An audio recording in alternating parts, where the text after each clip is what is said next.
the defense.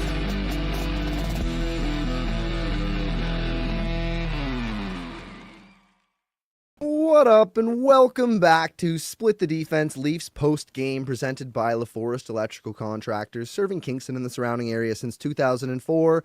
Webby with CP and producer Ted in the booth. Thumbs up this episode for the boys, subscribe to our YouTube, leave us a comment, and catch us in podcast form anywhere you listen to podcasts. Game 31, Leafs 5, Sabres 3, after traveling on a back-to-back. Tough loss last night against the Detroit Red Wings. The Leafs went down early. There's plenty to hate about the way they started this game. JT gets a hattie. The story tonight really has to be the third line. CP, why don't you give me your overall thoughts of the game? Yeah, overall thoughts, I think I agree with you. It started off a little sluggish, not what you want from your team or your goalie. And then, I mean, they had 10 shots halfway through the game, and then in the following 4 minutes, they got 10 more shots. So it was like it just flipped on a dime. And yeah, really, like from that point forward, you kind of, the Leafs played better and better and better. And I thought that they came out with the win. I thought it actually could have been a bigger score differential. Because there was a lot of opportunities that didn't go in. JT could have had his hat trick like easily, in the beginning of the third. You're muted. So Devin Levi's a hell of a goalie. He was playing well tonight on the other side there. He definitely stopped a lot of opportunities. They pointed out tonight he's really good at kicking out in front and stopping those second chances because he really cuts off the angle and plays really aggressive. Now, I'm sure there's going to be a way to learn that and get around it, and he'll be figured out. But it's working for him right now. Super aggressive goalie, and he's got good numbers everywhere else except for playing for this crap Buffalo Sabres team. So where do we start? Do we start with the JT hat trick or the third line? Do we start about all the shots on goal tonight? What do you want to talk about first?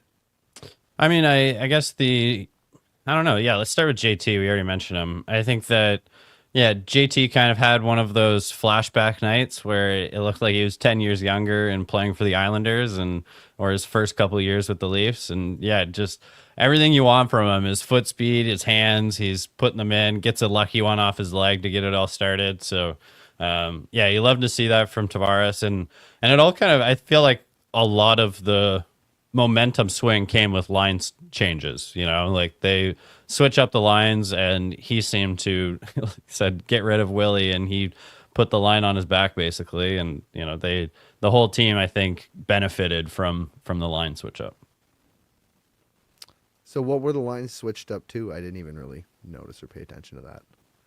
Yeah, so Nyes went to the second line with Tavares, Willie goes up to the first line, and then your third line of Domi, McMahon, and Robertson. And Robertson, which was phenomenal.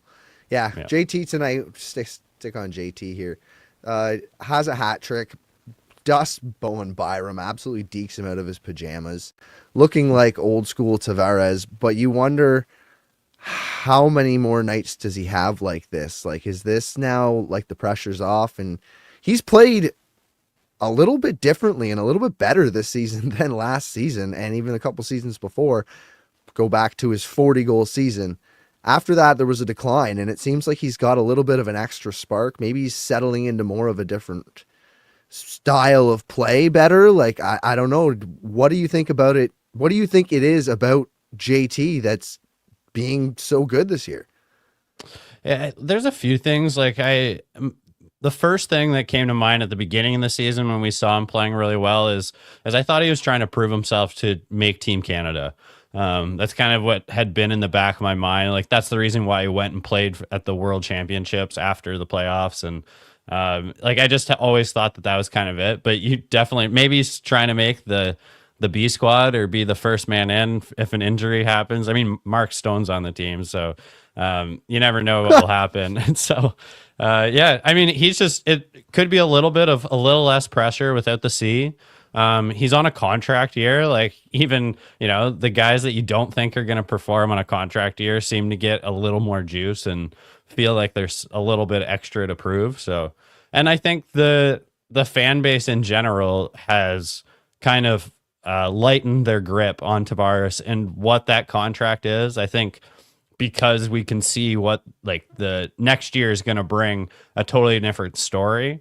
And I think that narrative has kind of already started to change of, you can't blame Tavares for not performing on the last year of his big contract because no one expected it from him anyway. And so maybe that, a little less pressure, a little less headlines with his name in it, and he feels a little bit easier out there. But I think that in general, everything about his game, I've liked a little bit more this year, or maybe it's just a little bit higher than expected because every year you think there's going to be quite the drop off. So it kind of feels like found money. I think that's a great, everything you said, I believed until you said the last part. And I do believe that. I think it's probably because we all expected much, much less from this guy at this point. And he's still ticking along. Same old guy. Justin thinks it's the C off his shoulders that's taking all the pressure off of him. But, I think it's just the fact that we all had an expectation of him to not be great. And he's still just continued to be himself. And again, that move tonight, that was absolute retro JT. What a deke. Now, Byram lost his footing a little bit and picked his foot off the ice. Otherwise, it would have been right into his skate. But he still looked really good on that. Seamless. If he would have put the puck in the net, that probably would have been your TSN top highlight for a week. Yeah, that was a beautiful play. I don't even know what else to add to it, but absolutely beautiful. For sure. So Max Domi scores his first goal of the season. That line looked pretty good, actually. Did you know Max Domi didn't score his first goal in 2023 and 2024 until his 22nd game of the season? And his first goal is 23 games in this year for him. He's had it. Yeah, wow. That's quite the stat. Yeah. So he's really not far off behind where he was last year. But is this what we're going to expect every year from Max Domi now? Well, isn't it what else are we paying him for other than to provide points? I think if he's getting a lot of assists, then it doesn't matter as much, but he hasn't been jumping off the score sheet in any way. So I think just everyone kind of leans towards talking about the scoring goals. But if he was setting up Bobby 3 times tonight, I think it'd be the same story that Domi's back. Maybe he doesn't shoot enough, but at least he's generating something. So he just needs to provide points, even though sometimes they're going to go in the back of the net when he's out there. Just providing energy, goal scoring is what it's all about. So otherwise, you also there is the bit of the, he's the guy that knows what it means to have the leaf on his chest. And so part of it, I think you're paying him for that too. A little bit of a gritty player that, is going to, not let his team get taken advantage of. But, that's not all about that. I feel like there's other guys that could provide that too. You need a guy that's going to provide depth scoring for you and, and possibly move up the lineup if you need him to. But adding a guy like that would be absolutely great. Max Domi being that guy would be absolutely great. What about Nicky Bobby? He scored as well tonight. Funny how he scores almost every time he comes back in. Yeah, scratch and score, eh? I didn't even see that message until after he scored. That's why I laughed at it so hard. Yeah. CP calls this before the game, old scratch and scores back. Yeah, and with the eye roll emoji, because it was a bit of the oh my God, I just kind of went off on him if I don't want to see him in this lineup. And, if you're going to have a bingo card or a parlay just with Robertson, him scoring would definitely be on it. It's that's just, he's been out of the lineup. Scoring in the third period of a blowout loss and right after he gets scratched. Those are the 2 times he always scores a goal. Yeah. Yeah, for sure. So, does my opinion change on Robertson? Maybe. I don't know. One game. Yeah, he did have a good game all around too, though. He was great on the defensive end. He was a dog on the puck. He seemed strong, pushing guys around. But again, it's the Buffalo Sabres who are on a 10-game losing streak or winless streak, or whatever have you. The one thing I will say, if you were gonna just if you were gonna get the best out of these players every single night. And I'm not going to say that this is what you should do to have the best team in general at the end of the season.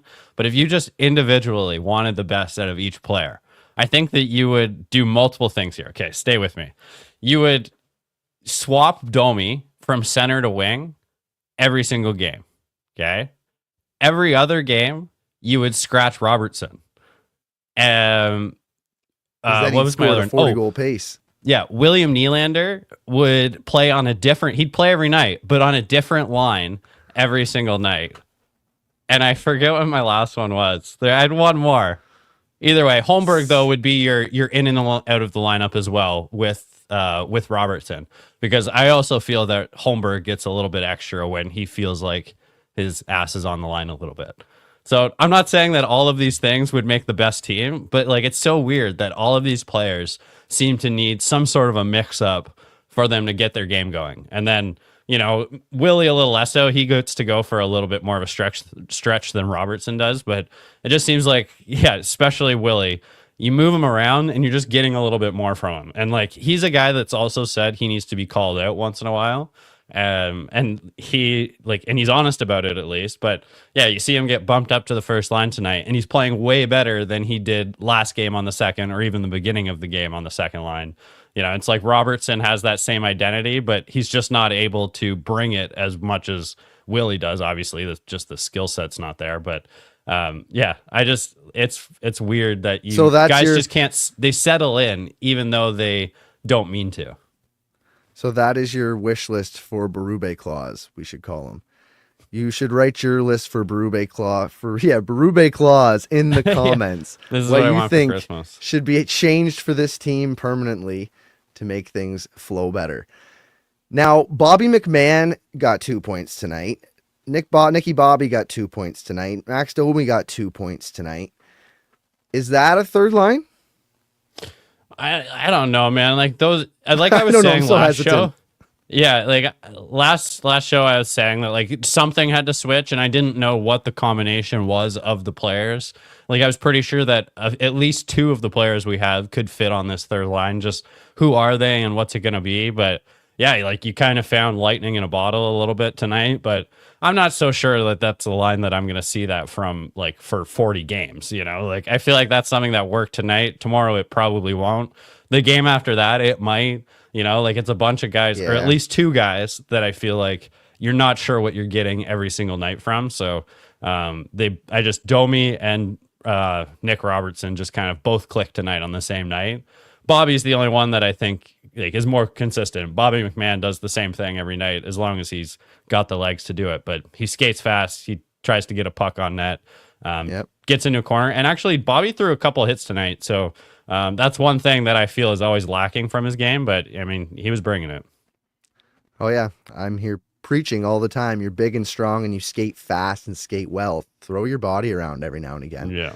Like, and he's good forechecker. He does play pressure hard, but he definitely isn't laying the body like he should. Like, he had a couple of big hits early in the season. Like, you know he's got it in him. Just doesn't do it enough for me. If he keeps it up, that would be fantastic. I'd love to see more of Bobby McMahon. It was funny seeing him switch over. The fourth line switched over to Bobby McMahon was one of the first people on the ice, and it was like Mario hits super mode. He was flying compared to the other guys out there. So yeah, he's quick. He's got some wheels on him. We got to get into Hildeby though. The chat's going crazy here about Hildeby trying for a goalie goal. So Dennis Hildeby allows 3 goals on 27 shots tonight, tries for the goalie goal, unsuccessful because of JJ Paterka. What a slanderous man. He ended up allowing 2 goals on 6 shots in the first 2 minutes and 46 seconds though. Do you blame the team or the goalie for that? I mean, first, I love to see the goalie go for a goal. It's like one of my favorite things. Unfortunately, it doesn't count for fantasy hockey stats. That's my one gripe about it. But I don't mind a guy. I mean, every other player goes for that shot anyway, so why can't the goalie? So, yeah. I mean, like, not very many people are going to have Dennis Hildeby on fantasy, so it's really not that big of a deal. But I guess there is a guy. That's why someone got myself. 2 last year, though. Was it Markstrom or... Someone got 2 last year, and I remember the guy who had him on his team was like upset because it would have changed his week if that goal counted for his week. But in general, not the greatest game from Hildeby. You know, like I'm sure he would say the same. Couple, I think that you would want back, but you know, I mean, he hasn't played a lot this year. I found out tonight. Like he had a little bit of a stint with the Leafs, and he was being mostly a backup. Got a couple games. And apparently, you know, I think they said that it was Murray that He's getting most of the starts down for the Marlies. So, I mean, he could just be, shaking off a little rust as well. So, it's also an example of how, like, he wasn't awful, but we've just been getting such spectacular goaltending that you see anything but that, and it just feels like, okay, we've been leaning on it a little bit. Well, when we were down 2-0 tonight after 2 minutes and 46 seconds, the narrative for me was this team actually isn't good. They've been protected by amazing goaltending all year long. And they came out and won the game. I mean, Dennis Hildeby was fine. He let in 3 goals. He's fine. There was the goals he let in, I didn't love. I didn't absolutely hate, but I didn't love. I mean, I would have liked him to have probably 2 of those back. But you can see that this team is so used to getting the save that I wonder if, them changing up led to their 41 shots on goal tonight, which Berube's been looking for and just trying to get from this team more shots. Like, what do they have, 14 the other night? Then they ended after 26 and Berube's bitching about 26. It's like, do you not remember they got like 12 the other night or 14, whatever they put on the net, and you're going to complain about 26, but they pumped it up tonight. And I wonder, is that like you want to hang on to the puck more, create more, generate more because you have a guy in the back who you really can't trust as much and you figure that out within 3 minutes of the game? Yeah, I don't know. It's crazy. Like when you get, like you said, 14 in a game and then you get 10 shots in 4 minutes tonight, it's like such a dramatic change. I mean, yeah, I guess, I don't know. Part of it is like you loaded up a top line. They were kind of going for it. And that was, I thought, brought up a lot of attention. And then the rest of the lineup kind of benefited from. And so, like, I don't know. And I also think that this team's just still figuring it out. And it might be a little bit of, you get these spurts of lightning. And it feels like last year we saw more flashes of those and you saw more flashes of poor play. And like things have been more consistent this year. So, as long as you just need to be able to generate that offense. And like you said, it really happened tonight. So. Was the offense enough for you tonight? 4 goals on 41 shots? Yeah, because I thought it was like everything looked pretty good. And it was like only halfway through that they started playing that way. So I'm not happy with the first half of the game, but the second half, I thought that was as good as it could have been. And you could have had a couple more. Sorry, I guess there was 5 goals, but 4 goals against the goalie. Yeah. Yeah, but still, yeah, no, I guess 5. 5 is better, but I still would have, I don't know, it wasn't like an explosion. Like they didn't put an 8 spot on them. The Sabres are on a 10-game winless streak, the longest in the NHL right now. Like, can you really take too much of this offense seriously, or are they just trash and got beat up on by a better team? I mean, it's a bit of that, but last night it was a trash team as well, and you didn't beat up on them. So we're the Red Wings looked really good last night. I don't know. I still think they're trash, but and you played overall half a game tonight. So like you string along, like that's not going to work against the best teams in the league tonight's game. But I mean, it was enough to get by Buffalo. So yeah, you got to play the second half, the whole game. And I mean, this team's just inherently always been we only play 2 periods a game. And so like still trying to kick that a little bit. So let's move on to the power play. The power play tonight, they ended up scoring a power play goal. No, did they? Yeah. No, yeah, they yes. Did, yeah. Yes, no, yeah. yes.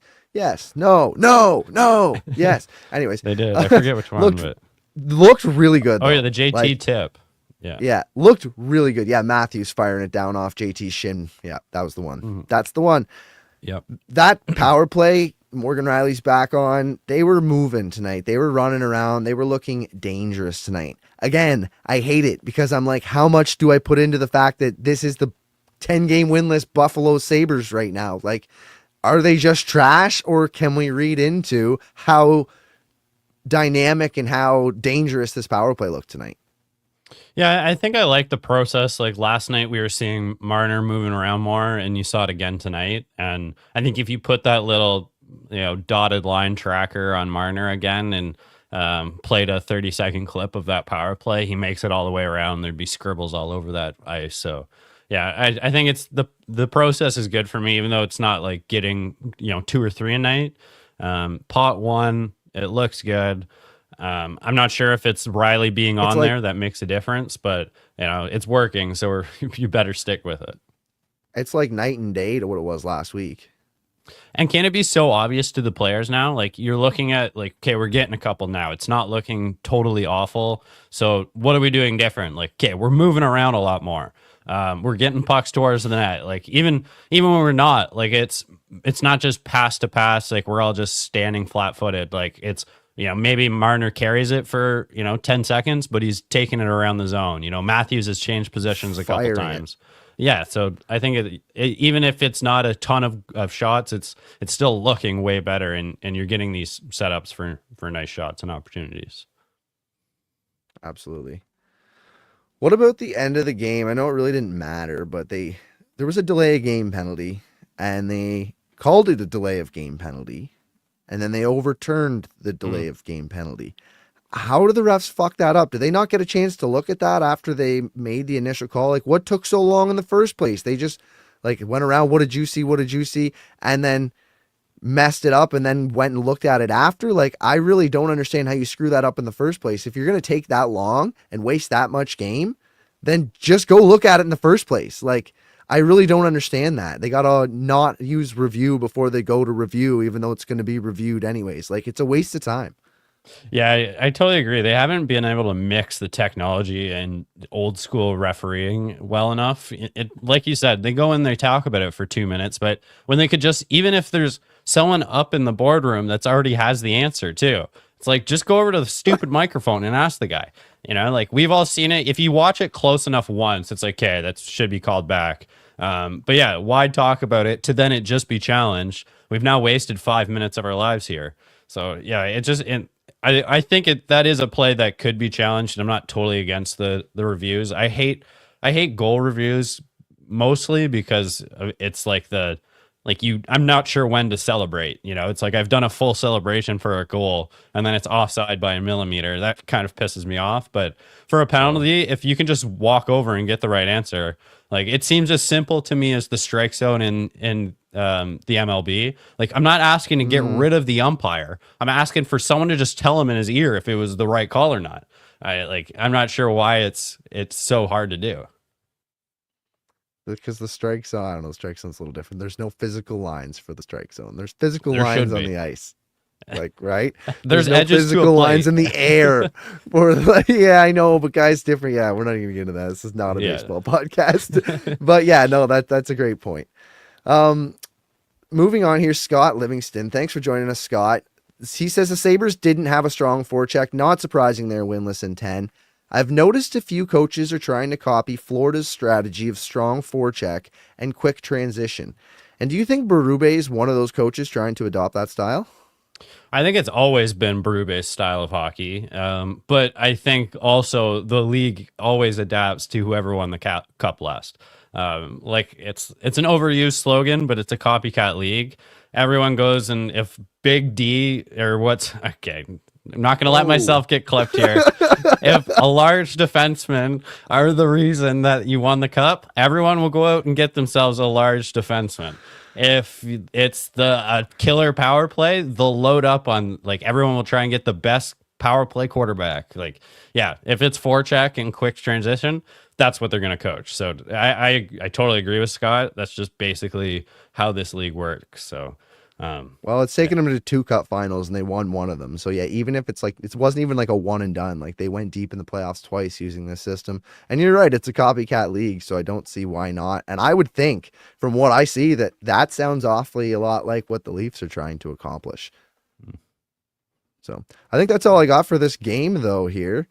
You got anything else that you want to talk about before we get out of here?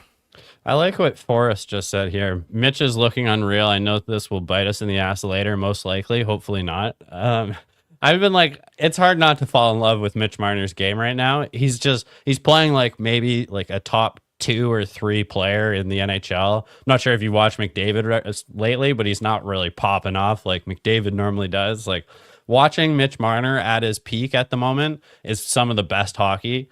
I just keep reminding myself, and I keep saying, oh, why don't we just give this guy a contract? But then I keep kind of reminding myself, well, when it comes to May, I'm always a lot lower on this player. So it's hard to believe a guy can just go from being such a positive player for your team, does it in absolutely every way, except for like I mean, physicality most of the time, but I mean, he's good in the O zone. He's good in the D zone. He's, you're on your PKs, on your power play. He's the reason our power play is doing well.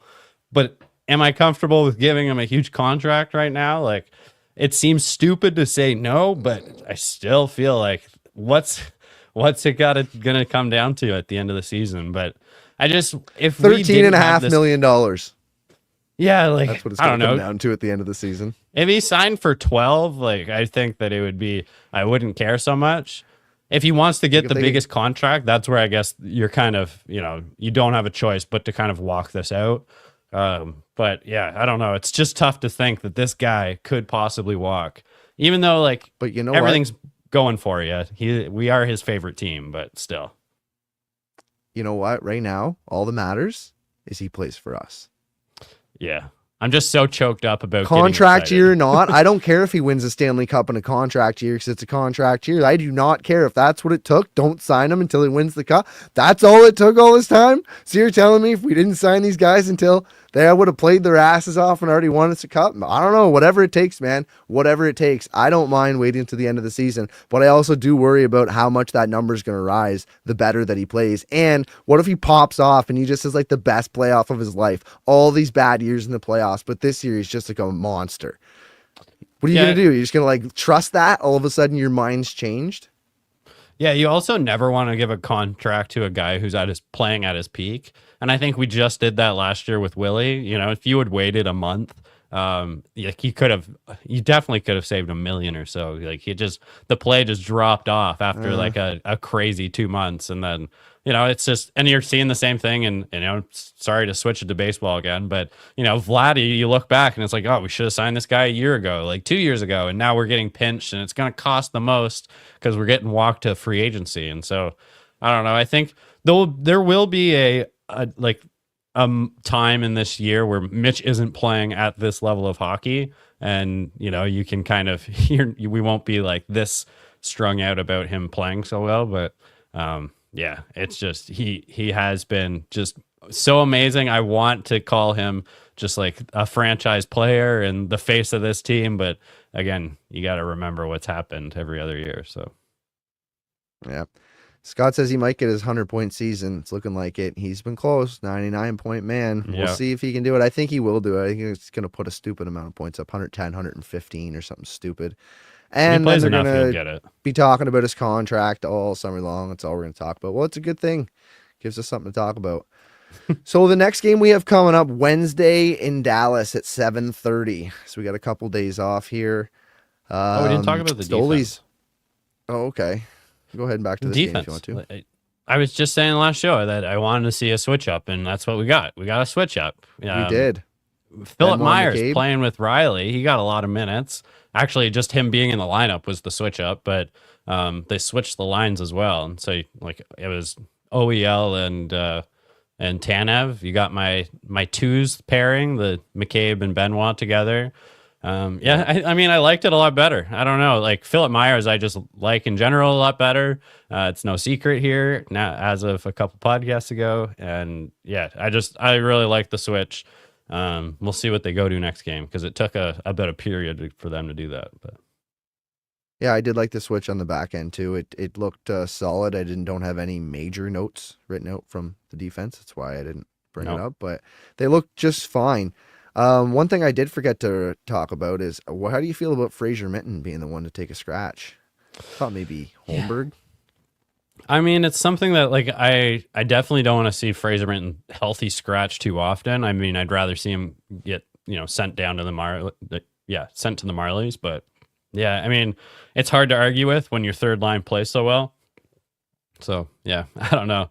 Holmberg being scratched. It is. I mean, they look good. Yeah, I mean, that's the thing. I can't really go in about it because it kind of works. So, it works. Yeah. Fair enough. So Wednesday in Dallas at 7:30, Stolarz has been officially placed on the IR. So that'll be a Joseph Wool game, and you'll have Hildeby backing up. We better hope Wool doesn't get hurt here too, eh? Oh yeah, definitely. I mean, it was the first thought that I had once Stolarz got hurt. So. Yeah, we're kind of, I hope he can keep us along just like Stolarz did. It's the best thing about having guys that share the net. It's his turn. Yeah. But I definitely like Hill to be. If you're going for a game right now, that you definitely need to win. It's like, what'd you say our next game was? Wednesday in Dallas at 7:30. Yeah, see, like that's a game you want to have a really good goalie in for that. So I would not be comfortable if Hildeby or Matt Murray was in. So yeah, Joe Wall just needs to be there for us. Is Matt Murray hurt? Didn't he get hurt again? I thought he got hurt again. I don't think he's an option. Maybe. I thought I saw he got hurt. Either way, let's wrap this puppy up for now. Thanks for joining us for Split the Defense, Leafs post game presented by Laforest Electrical Contractors, serving the Kingston and surrounding areas since 2004. Leave us a comment if you haven't already. Thanks to everybody who has. We loved having you here tonight. Hit that like button for us on the way out. Subscribe to our YouTube and listen to us in podcast form anywhere you listen to podcasts. Until next time, peace. Follow the boys on Twitter at STDPWebby, at Craig D. Pearce, and at Ted_is_shook.